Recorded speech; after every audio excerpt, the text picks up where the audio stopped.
Quarantine Learning with Mrs. Broughton.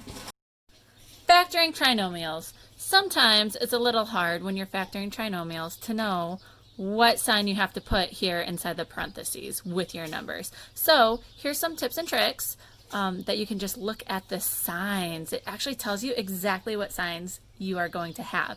So there's 4 different examples here. 4 different scenarios that you're going to have. You're either going to have 2 plus signs, a minus sign and a plus sign, a plus sign and then a minus sign, or 2 minus signs. And when I say minus, they're also negatives, right? They're basically the same thing. So we are going to first, since we do the factoring first with the C, that's the first sign we're also going to look at. And we're going to decide what our numbers here are going to be, and then what sign we're going to have. So again, looking at that C first. So if a C is positive, that last number is positive, the numbers will have the same sign.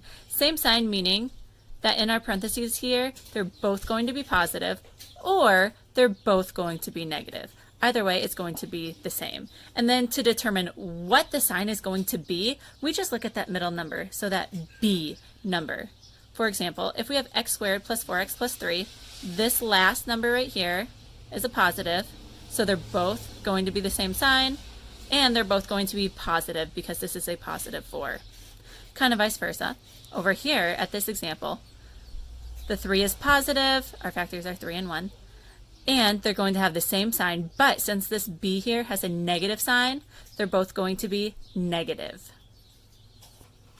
Now, if the C, or that last number, is negative, the numbers will have different signs because a negative times a positive is a negative.